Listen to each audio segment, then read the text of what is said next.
Hello, everyone. Welcome on into yet another Rooted podcast. Tim Strombel coming to you from our beautiful Rooted production facility out here in Denver, Colorado. Thanks for being with us, whether it's on iTunes, SoundCloud, or the host website, stayrooted.com. Quick note, by the way, you can also find our podcast and our Rooted TV episodes on some of our affiliate or sponsor websites, including Cannabis Club TV, greenbros.com. Big thanks to both of those guys for the continued support of the Rooted project. And also, if you missed out on the MJ Biz show about 2 weeks ago with the holiday weekends in there, go back and listen to our last podcast. We actually had Cullen Reichert on from Green Bros, Danny Keith, the CEO of CCTV. They sat in on the podcast from Podcast Row. We had a ton of fun. We also had Alan Novotny from Purigen, who was talking about the box, some new technology there.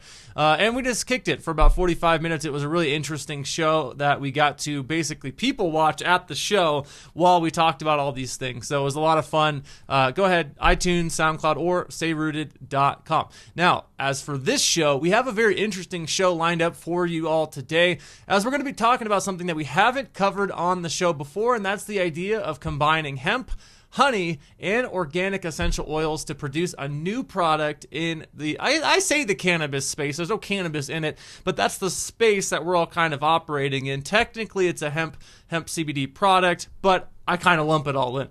Now, a couple of weeks ago, I was introduced to this company called Colorado Hemp Honey. The name immediately piquing my interest as, one, I live in Colorado.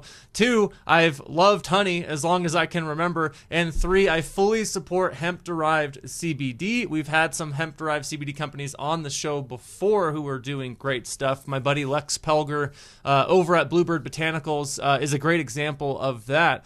That being said, the team at Colorado Hemp Honey reached out. They sent a message about some samples. I said, yes, let's do it. And I wanted to try them before the show. I added some honey to my hot dinner tea. It's the tea I have after dinner to kind of calm me down. Everyone knows it's hard to go to sleep sometimes and relax before bedtime. I did it for about a week straight, and I can report through my own personal testing, even though my days varied in the levels of work-related stress and fatigue, the hot tea combined with the Colorado Hemp Honey helped me sleep like a freaking baby. So I haven't told Nick that before, but I absolutely loved it. It was great. My wife has sleeping troubles as well. She's slept fantastic, and so that's how we used it. You can use it your own way. You got to check them out. ColoradoHempHoney.com is a great way to get started in finding their product. So that experience made me even more excited to welcome in our guest for today. His name is Nick French, and in addition to being a Marine Corps veteran, he's the bee shepherd and the founder at Frangiosa Farms. Nick, am I saying that right? Frangiosa Farms. And you know what? I knew I would do that. I do that typically once a show, but Frangiosa Farms and Colorado Hemp Honey. Learn more again at coloradohemphoney.com. We're going to welcome in Nick in just a second. Before we do, I want to shout out real quick to our sponsors over at Green Bros, home of the world's premier dry harvesting solutions. And if you haven't heard, Green Bros just partnered up with a company called Purigen to bring you the box. This thing is absolutely amazing. Originally developed for tissue sterilization for surgical implications, the box's remediation technology can eliminate mold or other microbial organisms in your harvest. It can also rehydrate your flower if it's become too dry. It can even infuse terpenes into the flower, allowing you to create a one-of-a-kind flavor profile that is truly unique to your company, all using reactive oxygen technology, meaning no harmful microwaves or radiation that can drastically harm your flower. Bottom line, this thing was meant for tissue sterilization and surgery, so it's got to be on the up and up. I'm telling you right now, you got to check this thing out. Hit them up, 844-379-8746, or info@greenbros.com for more information. You can check them out, greenbros.com. All right. Long introduction, but we're ready for the show. Nick, how are you, man? Thank you so much for joining us on the podcast. How are you? How's your Thanksgiving, buddy? It's great. Yeah, it's going really good. Yeah, I'm enjoying the holidays.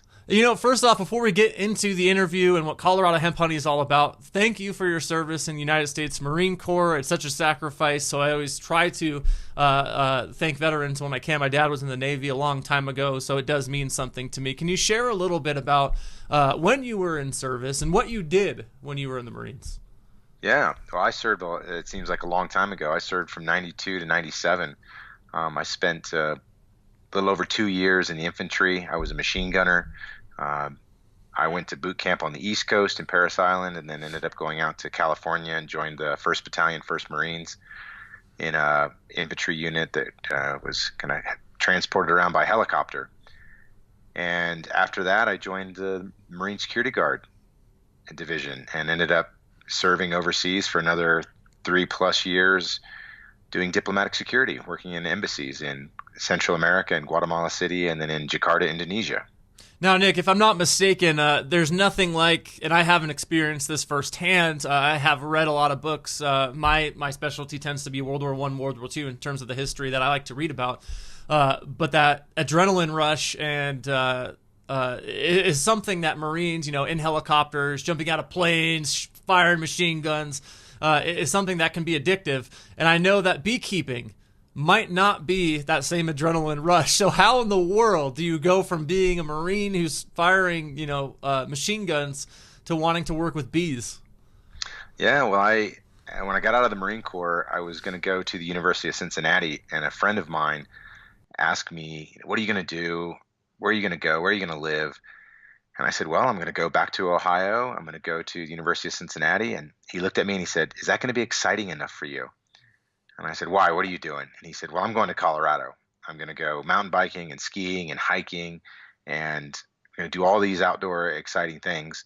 And I said, "I'm with you. Let's go." And so we packed up all my things and we drove cross country to Colorado, and I ended up settling here for about 2 years, and then ended up going over to England to live with my girlfriend at the time, soon to be my wife, Allie. She was living in England, and ended up staying about 3.5 years there. Then after 9/11 happened, we kind of looked at our situation and said, where do we want to live? Where do we want to be? And we said, let's go back to the States. We can probably live a little better life. England is tough living. The weather, it's expensive. It was fun, but a real challenge. So came back and started settling into Colorado. And I'd always been interested in beekeeping. When I was a kid, I had a kind of a distant family member that kept bees. I was never active in it, but I just remember eating a lot of honey and bread when I was a kid. And then a neighbor of ours had bees, so I went and knocked on the door and just asked. His wife answered the door, and I said, "Do you need any help beekeeping?" And she said, "Wait right there. Don't go anywhere." And I was kind of like, okay, what's going on? And then her husband came out, and he said, "We were just talking about what we were going to do with the bees," because he had back surgery. He had a problem with one of his kidneys. The doctors told him he couldn't lift the equipment anymore. And they said it was just like the universe was calling out. And so I became an apprentice beekeeper, and I worked about twice a week with Jeff all summer long.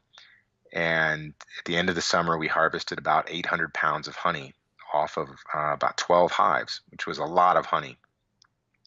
For all the work I did, he gave me one hive. He said, "Nick, here's a gift hive. You can, look after these bees yourself. It's your very first hive. Thank you for all your help." And that's how I really got into it.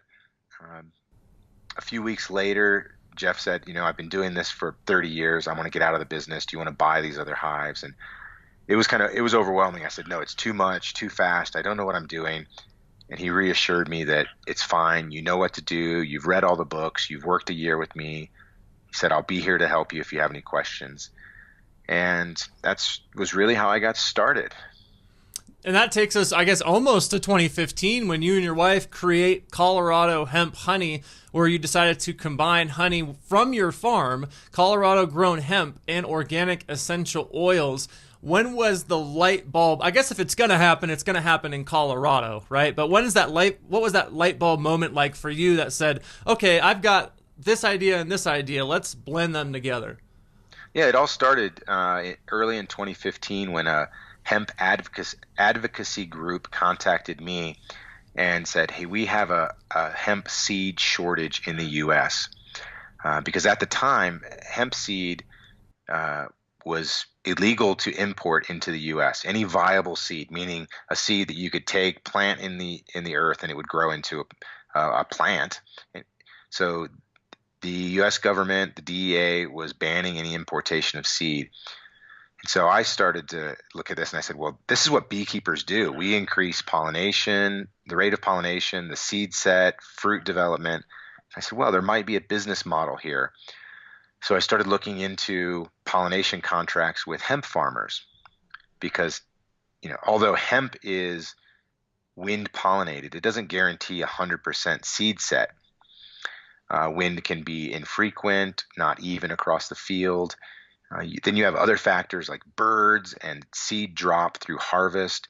So you can lose a lot of seed, just over the year. So I thought bees could be a great way to offset these losses and increase the seed production.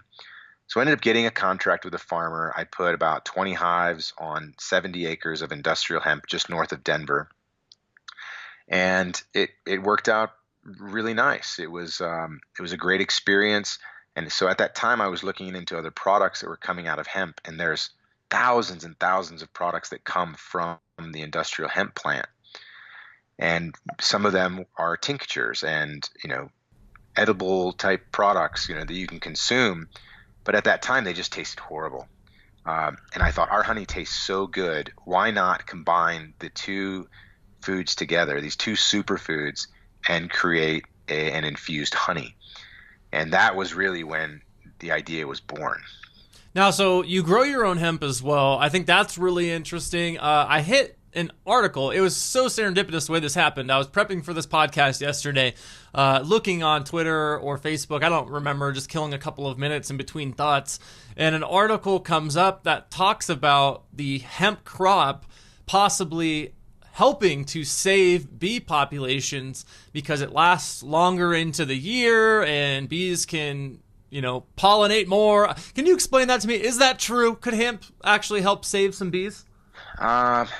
That's what we thought in the beginning. We thought that this would be a great forage for bees, a great source of pollen and nectar. But, in our experience, hemp and cannabis is naturally nectar poor, meaning there's not enough nectar produced. It's not an alfalfa. It's not a clover that produce a lot of nectar that you can produce a lot of honey off of. Now, the bees do love the male parts of the plants, with the pollen. But as far as nectar goes, it's really tough to sustain bees on hemp alone. Now, bees do need pollen, but, when I look at it through the eyes of a beekeeper and I say, is hemp a solution to help save bees? I don't think so. Is it a supplement for pollen to help maybe top up their stores of pollen? Yeah, but not as a sole source of food. That's what we had thought. We thought, hemp has a longer flowering season, longer to harvest. When all of our crops die off, that we could use them to fortify their stores for the winter. But we just didn't see it. I mean, the bees that we had, those 20 hives, really suffered more damage by not having enough nectar to create honey than it was a benefit of having a longer season and more pollen. Very interesting stuff. Now, Nick, obviously a huge topic around the medical side of the cannabis conversation is CBD and what it can do for you. Really, it's the same conversation with hemp-derived CBD. I mean, CBD is a molecule. It's not, married to cannabis. It's not married to hemp. It works with both. We have had, by the way, some CBD experts on the show before. So if you want to, if you're listening, go back to our episode with Lex Pelger from Bluebird Botanicals or Annie Rouse of Anavi Marketplace. If you want to learn more information about CBD specifically, how it interacts with the body, what it can do for you. I say it's a big part of the cannabis conversation because so many people think CBD only comes from cannabis, and the education that hemp is a sister plant to cannabis and the CBD molecules found in both is something that people are still learning, though those who already know might say it's a small distinction for us to make. Anyways, because of FDA regulations, Nick can't necessarily make any health or dietary claims about his product, but I can. So send me any messages through stayrooted.com or go through our social channels. I'll be happy to get back to you with my personal experience along with some experience and anecdotal evidence, from friends and family, stuff like that. Nick, I mentioned the evolution of the conversation from cannabis-derived CBD to hemp-derived CBD, perhaps needing a little boost in the arm to make the information more mainstream. Can you tell me what the high-level difference is between cannabis-derived CBD and hemp-derived CBD, or is it as simple as they're basically the same? Yeah, I mean, when it can get really complicated when you start to talk about cannabis and hemp and the genetics that are out there, if you go to a dispensary, there is a whole variety of cannabis out there that you can look at. And the bud tenders will tell you this one is for, anxiety, and this one is for sleep, and this one might be for pain, and this one is for more of a heady type high, a cerebral creative type thing. And that doesn't always work for everybody. Sometimes, the blends are differently, and it depends on how your body metabolizes those cannabinoids. I agree with you, Tim, that the molecule itself it's intact, and it is not really tied to marijuana or hemp. It really becomes a legal and political issue of how do we classify these products. When you have THC in the context of CBD, it becomes a little more controversial and regulated. Like here in Colorado, we have the MED, the Marijuana Enforcement Division, and they look at that THC level. And even for us, we're regulated by the Department of Agriculture, and we watch the THC levels in our hemp plants very closely. We have to keep them below that 0.3% by weight, coming out of the field at all times. As soon as it goes over top of that, goes above the 3.3%, it becomes marijuana, and then we are no longer dealing with industrial hemp. Now, that's really the fine line. For us, as long as we keep, our genetics producing low or no THC, we're fine. And the CBD that's derived from those plants is considered hemp-derived CBD. You could have a sour diesel strain, and you could extract the CBD from there, and I don't think that any laboratory out there is going to be able to tell you that CBD is from marijuana or it's from hemp, because back to the point you made about it's not tied to. There's not a unique identifier that has been identified yet to say that is a marijuana-derived molecule of CBD. Nick, speaking of the issue of hemp, an agricultural product in the U.S. That used to produce on a vast scale, CBD, it's becoming more and more popular, and it's really made a comeback as we head out of Prohibition times and into post-Prohibition times. Now, we're not a political podcast. We don't want to talk too much about legislation and politics on that side, but I'd be remiss if I didn't ask you about the current state of hemp regulations and where it looks like the industry is headed in 2019 and beyond. I have had some hemp experts on the show before, kind of talking about CBD and regulations and stuff like that. But I'd be interested to get your take as to where you think this marketplace is headed and how the legislation's kind of interacting with the marketplace. Yeah. Well, we've personally experienced a lot of difficulties trying to run a hemp company, just like all other hemp companies. Difficulty with credit card processors, difficulty with banks, just difficulty with states, city, state, local jurisdictions, dealing with them. If you're a hemp company out there and you haven't had trouble yet, it's a matter of time before you do. But it's really, they're becoming more acceptant of it. We see that, when 3.5 years ago, when we would mention hemp, the first thing people would say is, will I get high from this? And now we're not seeing those same questions. And I think that education is spreading into the law enforcement and the political realms as well, and that they're becoming more familiar with this other cannabis product that is not getting people high. So the idea that they're becoming more educated means to me that it's going to be more accepted, and that it's going to become more mainstream. It's still the buzz. It's still like the fastest growing supplement, category in the country, if not the world. But we see more and more products coming online. There's going to be a lot more competition coming on next year once we get through the 2018 Farm Bill. I think there's going to be a huge boom. But for consumers, I would say just be careful, because there's going to be a lot of people that are going to try and, it's going to be a get rich quick scheme of maybe a lot of products that come on. And so look for those, tried and true brands that are out there that have been here for a long time and that are well established and that are doing the right thing.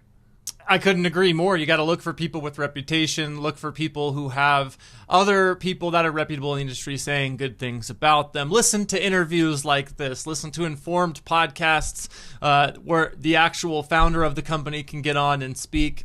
And that's what hopefully we're bringing with Rooted. Thanks for listening, by the way, whether it's on iTunes, SoundCloud, or stayrooted.com. I think this is episode 71. I mean, we've made our way through. Should be at 100 here soon. We're talking with Nick French, who, in addition to being a Marine Corps veteran, which is something I want to talk a little bit more on in just a minute, he is the bee shepherd and founder at, I'm going to say it wrong again, Frangiosa. Now, what is it? Where's that name from? Was that the name that the farm inherited from your mentor of sorts? No, it was my great grandfather's name when he came over from Italy. And so he came over in the early 1900s, like 1918, I think it was. But he had to give up the name because he couldn't get a job being an Italian immigrant, in the early 1900s. Man, Frangiosa. See, I just had to, put a little space in between it, in between the Fran, the G, and the Osa. Makes it a lot easier. So sorry, the bee shepherd and the founder of Frangiosa Farms and Colorado Hemp Honey. Learn more at coloradohemphoney.com. Talking about big issues throughout this show so far in terms of CBD, in terms of bees. I want to go back to the bees for a second because that's where you kind of got your start with all this this project. Now, the bee population is something that has been noteworthy in the past, 10 years, maybe even longer than that, with it taking a hit. Where's the bee population at now? I'm not in with any bee people. I don't know, but I know that it's been a controversial topic lately.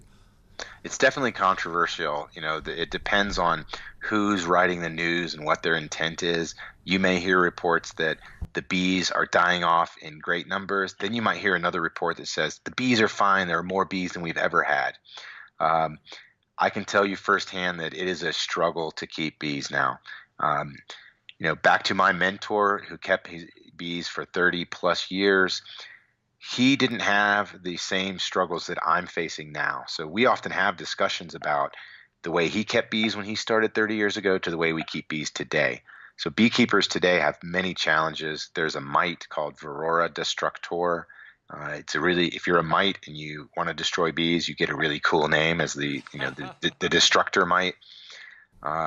There's other tracheal mites. There's pollution, environmental change. There's many issues.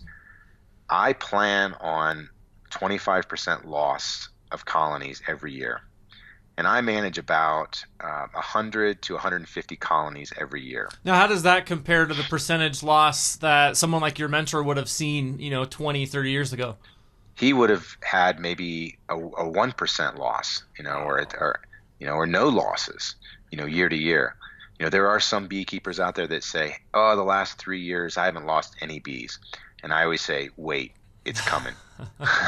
Because the mite is everywhere. Most beekeepers would agree that the mite that affects bees is everywhere. It's not a matter of checking to see if you have them. It's a matter to check to see how many you have and to manage we call it a mite load, the amount of mites that a bee colony has. Now, are they getting on top of, on the bees themselves or in the hives? How does that work? Yeah, they're really tiny. You can see them with the naked eye, but they're small, probably the size of a pinhead. And they're kind of a reddish brown color. And if you look at it under a microscope or a magnifying glass, they look like a little crab. And they get on the backs of the bees. They pierce their exoskeleton. It allows disease to get in. They also suck on the blood of the larva, which can cause a deformed wing syndrome when the bees hatch.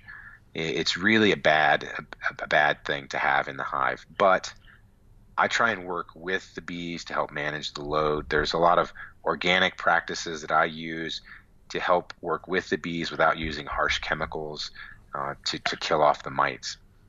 Very interesting. So is there any sort of preventative measures or can you kill those mites in any sort of way? They're so small. Yeah. How do you deal with that?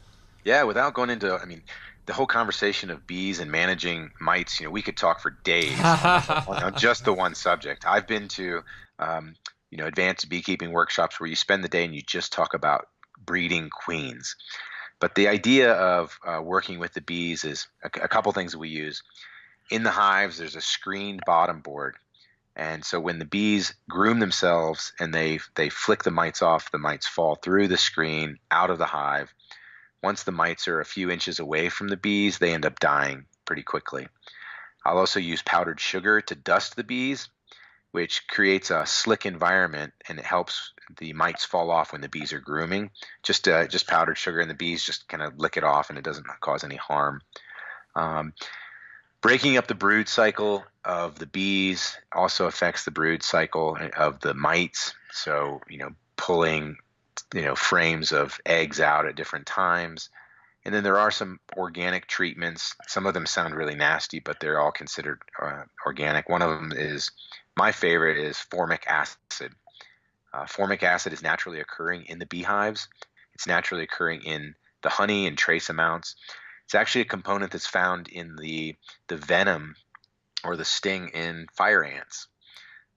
So it's in the environment already. We just scientists take it and they concentrate that component, and it helps to kill the mite. Because if you think of the challenge, we're trying to kill an insect on an insect, so it's kind of tough to not hurt hurt the one but not the other. Yeah. Yeah, Nick, we've gone a long way through this podcast. I want to get to Colorado hemp honey. Can you tell me about the products that you offer? I know you have a pet line, and I know you offer a range of honey. Could you break that down for us? And where can people find the products? Absolutely. I got a few of them here. I'll try and hold them up. Mm-hmm. We have the main line of Colorado hemp honey is we have 5 flavors. So we have a raw relief, which is raw honey infused with the full spectrum hemp extract, which is this one here. That's got a nice earthy taste to it. So you get the raw honey component, which is great for seasonal allergies. It's antibacterial, antimicrobial on its own. Then you add the full spectrum hemp extract. So you're getting CBD, but not just CBD. There's more than that. You're getting the terpenes. You're getting phytonutrients. It's like a whole food approach. Most people would agree that eating an orange is probably better for you than taking just a vitamin C supplement. So raw relief, that's the nice earthy one. We have a lemon stress less, which is our really, the uplifting, bright one. We have our tangerine tranquility, which is our go-to for sleep, because tangerine oils have been used for thousands of years to help with insomnia. I think that was my favorite one, by the way, the tangerine. It was fantastic. Go on, sorry. Oh, and then this is the ginger, great for digestive support. We have a turmeric black pepper, which is our newest one out, it's a creamed honey. So it's a different texture. It's kind of a whipped, it's a spreadable type of honey. And, turmeric is a powerful anti-inflammatory as well. So we look at it as a layered approach. We take a great quality honey with its healing qualities, then we layer in the full spectrum hemp, and then a little bit of the organic essential oil to really kind of bring all the qualities together that nature has to offer. We also do them in these little sticks. These are great. They're portable. They're easy to carry. And it's also a way for people who are hemp curious or interested in the product to try it before they commit to either it's a tincture, a jar of honey if they want, at a price point that's a little more affordable to them. So you'll see these in stores throughout the Front Range and across the country. And I know you do some stuff with pets, and you're interested in the pet market. Tell me about that. I didn't know pets would be interested in honey. I have a dog and 2 cats, and I've never tried honey. Is it a honey product? Yes, it's the exact same product. It's shareable. All of these, all of the honey is good for people and pets. Honey is a simple sugar. It's a monosaccharide, so it's easy to digest. It doesn't require a lot of insulin. So you don't have that big spike, sugar rush, and then a crash when you fall off the cliff. It's more sustained. Athletes use it to, for like a constant energy supply. But these sticks are great too for pets. We often tell people, you take this home, you give a quarter of it to your pet in the morning, a quarter of it to your pet in the evening, and then you get to eat the other half. So, but pets share the same endocannabinoid system that we do. And so they can benefit from supplementing that system in similar ways that we can. And also as a pet owner yourself, Tim, what a better way is there for you to experience what your pet's going through than to take some of this honey and you can experience those benefits and you say, well, it worked for me. It's most likely going to work for my pet as well. Yeah, that makes sense. Now, I know there are other hemp products on the market, both for people and pets. What makes Colorado hemp honey stand out? If you could give me like a, like a 30, 45-second elevator pitch, what's your go-to that you tell people? Well, the first thing I would say is that it's all natural. It's honey, but it's nutrient rich. It is also a great carrier. Probably the one thing that we like to stand out and kind of wave our flag on is that because honey is sticky and it coats the inside of the mouth, it increases the absorption rate of those cannabinoids the moment it hits the tongue. So it's not a capsule that you take that you have to wait for it to pass into the stomach to start to be digested or into the small intestine. You're immediately absorbing these cannabinoids the moment it hits the mouth. The second thing I would say is that it's versatile. It's not another capsule or a pill that you have to take. It's very approachable, and it's something that you can incorporate into your diet in many ways. Put it on your toast, put it in your tea or your coffee or on your yogurt in the morning. You can bake with it. We have people they're using the mandarin and the turmeric hemp honey to make marinades for chicken wings or tofu. So it's more engaging. You can really work with this in a way that you can't do with other tinctures or capsules. Now, are you shipping 50 states? Are you national? We are shipping everywhere across the country.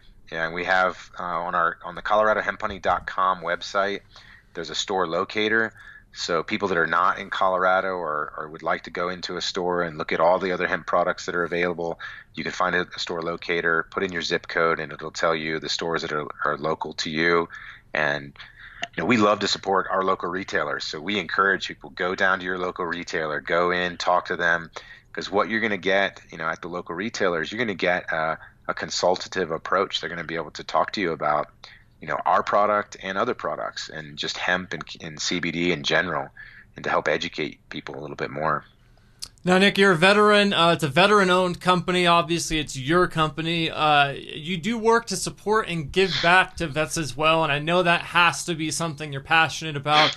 Given the numbers of vets who get out of service and have such a hard time, and how CBD and cannabis, if you want to go further with it, but CBD at the very base of the issue has been able to help veterans. Can you tell me a little bit about what you're doing to also give back to the veterans? Absolutely. So 10 cents from every jar that we sell goes out to Veterans to Farmers, which is a charity based in Denver that is taking veterans coming out of the service and trains them to be farmers. And it's college accredited. They are learning aquaponics, hydroponics, traditional farming methods, greenhouse. It's an amazing program. I've talked to veterans that have gone through this program, and it is saving lives. Some of these vets are coming out of nasty situations from being in combat, traumatic experiences overseas. It is saving their lives. It gives them a calling. It takes them from the field in one sense, like a field in combat, and puts them in a field where they can, work as a team, work with other veterans, and have a purpose again. I know for me, when I got out of the military, it took me about 2 years to really figure this whole thing out. Like, what am I doing? Why am I here? It took me a time to adjust to just doing the things that a lot of people forget. Soldiers, sailors, Marines, airmen, everybody that's out there, they have a specific job to do. And they really are hyper-focused on that job. So coming back can be a big challenge. I often talk to people, I talk to veterans about it, and I say that CBD and the hemp honey can be a great alternative to pharmaceuticals. There is a place in the world for pharmaceuticals. I'm not against it. If I have an injury, I'm going to go to the doctor, and he's going to prescribe something, then I'll consider that. But what we look at is that Colorado hemp honey and CBD is a good alternative to alcohol, drugs that are not going to be, conducive to a healthy lifestyle. The biggest thing I think about for me with CBD when I'm having anxiety is that it gives me a little bit of space. It kind of takes the edge off of my anxiety. It takes the edge off of pain, and it gives me a little bit of space to respond to my wife, to my kids, to people I might see at a gas station in a more socially accepted way. Instead of going right to, maybe anger or stress or saying something that's inappropriate, just gives me a little bit of space and a little bit of time to say and do the right thing. A couple of things I love about that answer. One, you tied it into how the vets could experience this CBD and perhaps improve their forecast, I guess, you know what I mean, for their post-service career as a veteran in the U.S. I love the farming aspect because it's such a hard-working job, and you take these guys in service, and I'm speaking as someone who hasn't served, so if I misspeak on anything, certainly correct me. But I know that in the service, you have jobs, and you're working hard, you're in a structure, and a lot of times you wake up, you work, you go to sleep. You know what I mean? And I feel like farming is such that it requires so much, and it requires a lot of structure to it. And that's why I feel like you talk about a natural evolution of going from that field to this field, and I haven't heard that before, but it seems to really make sense, right? Oh yeah. I mean, it's fun. I mean, I haven't been through the Veterans to Farmers program. I looked at it years ago.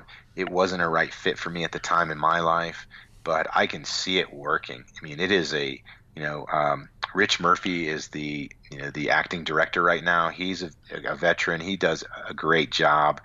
They're building greenhouses. They're building spaces that they can bring more veterans in. We're glad to support them, and it is very rewarding. We've been trying to work with them to develop a beekeeping program with them so we can help to integrate with their current training program to help not only train them to be farmers, but to train them to be beekeepers, because they go hand in hand.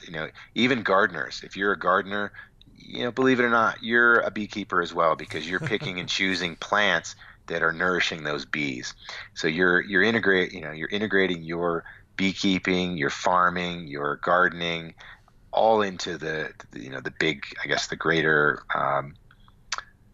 idea of food producing and food and seed producing.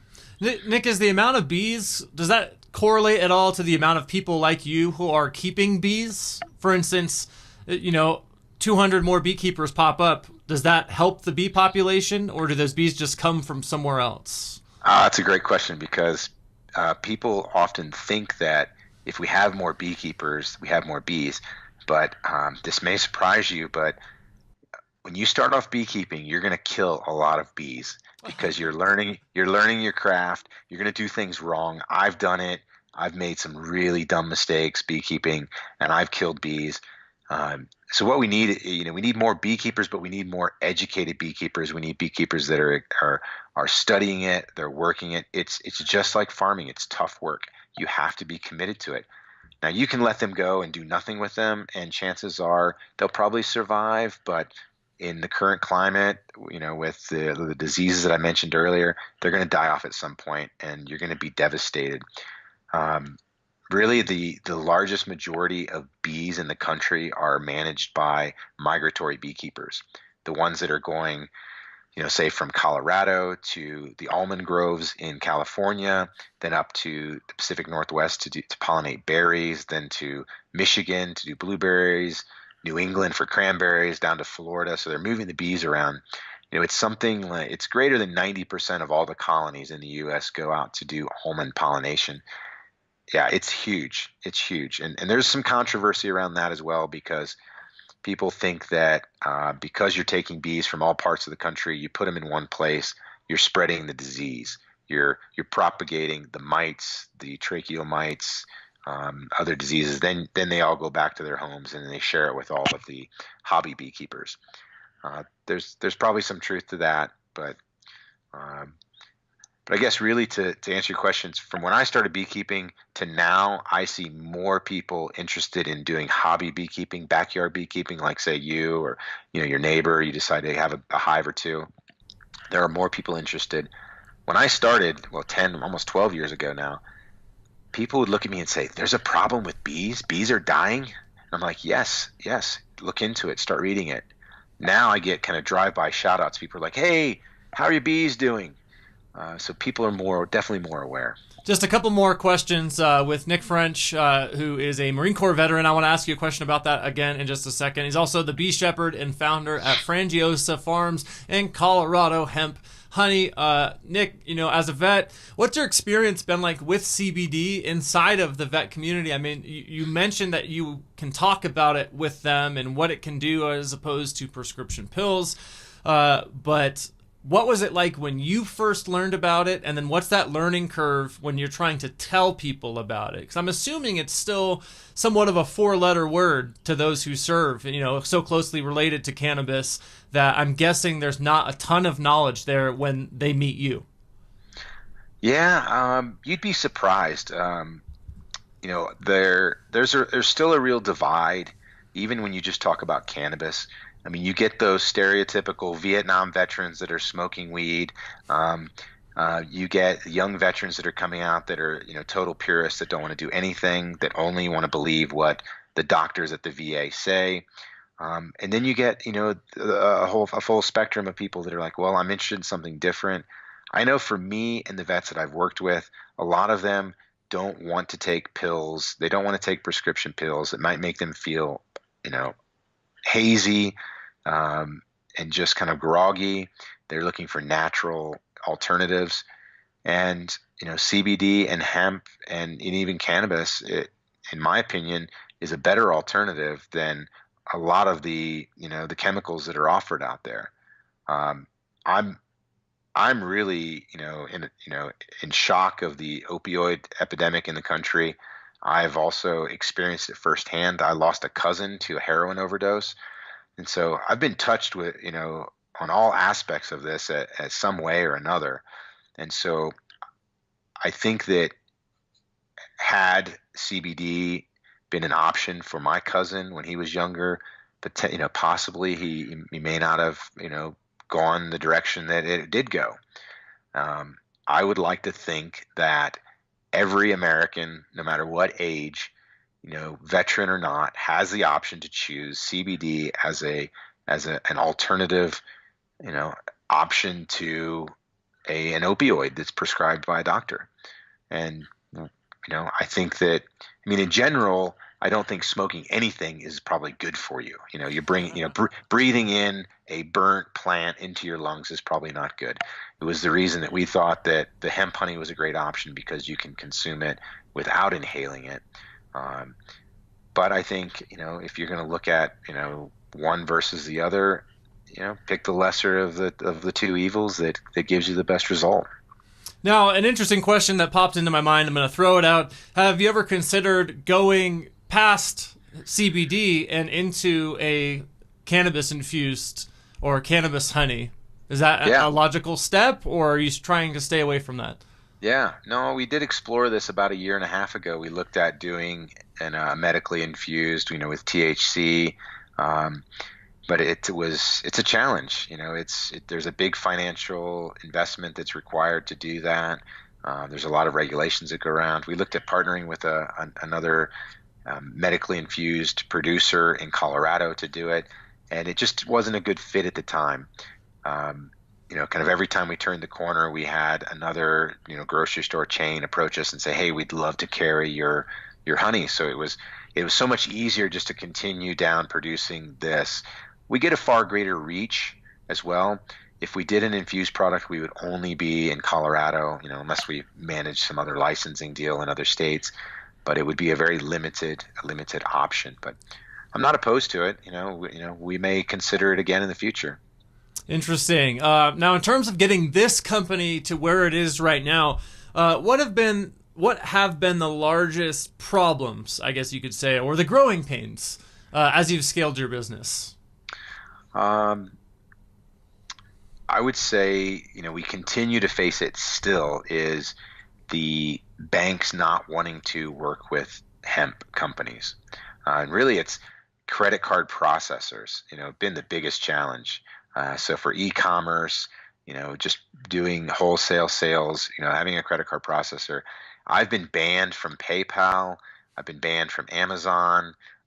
several times. They don't want to do business with hemp companies. And, they say it's a violation of their code of ethics. I'm not sure how when it's not a psychoactive product. And there are hundreds of other products, hemp products, that are for sale in grocery stores all the time. Yeah.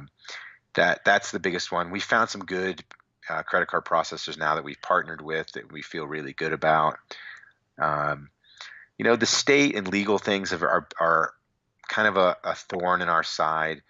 But, when I talk to law enforcement officers or drug enforcement, agencies throughout the country, they're really not after CBD. They just are not that concerned with it. They have to enforce it because the law says it. But they're really concerned with bigger things. I just talked to a law enforcement officer yesterday from Ohio, and he was saying, Nick, he's like, we don't have the resources to go into every store policing, looking for CBD. We've got an opioid and heroin epidemic. We've got people dying every day because of this. We've got better things to do than go and look for a non-psychoactive, non-intoxicating product. Maybe after CBD kills that first person. if it ever happens. I mean, maybe if a 500-pound vat of it fell on someone, that might be a reason. But oh man, that's an Onion news article right there, is what that is. Oh yeah. Yeah. Nick, what does the future look like? Last question before we get you out of here. What does the future look like for Colorado Hemp Honey? Where do you want to see this company? I guess a year from now. What do you have coming up? And then what's the long-term vision for you guys? We want to just continue to refine our processes and become a leader in our industry. I look at us as a peer to, some of the bigger name companies that are out there, CW Hemp, Bluebird, some of those, I put us in the same category that are doing the right thing. My goal is to increase the transparency in our production processes to our customers. For example, I'm seeing if any of these jars I have here has one, but on all of our products, we have here was one. We have a QR code now that our customers can scan with their smartphone and get the potency and purity lab results for this specific product. And so really, we want to increase the clarity. We want to increase the focus on what is this product for? How can it help you enhance your life? Those are the big things. We'll kind of continue to develop our pet industry a little bit more. We love the mom and pop sized grocery stores and health food stores out there. So we're going to continue to reach out to them and develop partnerships, and hopefully we can add our products to their set of supplements and really get back to beekeeping. Developing this product, we've kind of neglected our bees a little more than we should have. So we're going to get back to what we do really well, which is beekeeping, producing quality honey, and helping to make people feel better. His name is Nick French. He is the bee shepherd and founder at Frangiosa Farms and Colorado Hemp Honey. You can learn more at coloradohemphoney.com. Nick, again, I appreciate the samples you guys sent over. They were fantastic. We'll definitely be searching you guys out and looking for more of that for my wife and I. But as for this show, we're going to wrap it up. So I always say this at the end of the show, but I definitely mean it. You guys have some cool news. You have anything that you really want to talk about, feel free to hit us up. We'll get you back on the show and we'll talk more all about it. Okay, man? Great. Thank you so much. Appreciate it. That's going to do it for us on the podcast today. Again, big thanks to Nick French and his team over at Colorado Hemp Honey for putting this together. Be calm, be rested, be happy is their tagline. Again, one more time, you can check them out, Colorado Hemp Honey. That's going to do it for us on the show. Thank you so much for being with us this afternoon, whether it was on iTunes, SoundCloud, the host website, stayrooted.com, our affiliate, greenbros.com, cannabisclub.tv, who plays our TV platform. We love those guys as well. My name's been Tim Stromble. We'll have another show for you next week, so stay tuned. But as for now, don't forget to work hard, be humble, and stay rooted. We'll see you next week, everybody. Take it easy.